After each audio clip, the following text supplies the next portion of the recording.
గౌరవనీయులైన డాక్టర్ సుమన్ గారికి మరియు డాక్టర్ డివైఎస్ఓ రవికుమార్ సార్ గారికి, మా అన్న రవణ గారికి, కృష్ణ అన్న గారికి, క్రీడా ఉపాధ్యాయులు, మహిళలకు, మేడంలందరికీ పేరు పేరున విద్యార్థులకు, ప్రతి ఒక్కరికి, ఏఎన్ఎం సిస్టర్స్కు, ఇక్కడికి వచ్చిన క్రీడాకారులందరికీ కూడా శుభాకాంక్షలు.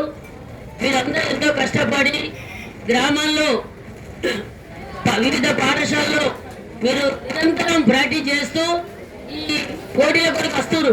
అంటే మన జిల్లా స్థాయి పోటీలు అంటేనే రాష్ట్ర స్థాయి పోటీలు లెవెల్లో జరుగుతున్నాయంటే అది మీ అందరి కృషి, నాది ఒక్కరిని కాదు. ఎందుకంటే ప్రతి ఒక్కరు మీరు నిరంతరం శ్రమ పడుతున్నారు, శ్రమపడి ఈ పోటీల కొరకు వస్తున్నారు. మరి మనం ఆర్థికంగా వెనుకబడి ఉంటాం, ఆటలంటే ఎవరు సహాయం చేయరు. మరి మనం ఈరోజు మనకు సహాయం చేయడానికి డాక్టర్ సుమన్ గారు, డాక్టర్ రోజా గారు మరి అడగంగానే మనకు సర్టిఫికెట్స్ ఇవన్నీ కూడా స్పాన్సర్ చేసినందుకు పేరు పేరున వారికి ధన్యవాదములు. మరి మన రవణ ఇంతకుముందు మన అధ్యక్షులు ఉండే, ఈసారి తననే నాకు వద్దు అని చెప్పి అప్పుడు అంటేనే మేము అన్న మీరే ఉండాలన్నా కానీ ఒక్కసారి వదిలిపెట్టంటేనే వదిలిపెట్టడం జరిగింది. మరోసారి వారే నిర్వర్తించాలని మేము కోరుకుంటూ మా రవణ గారు మాట్లాడాల్సిందే కోరుచున్నాం.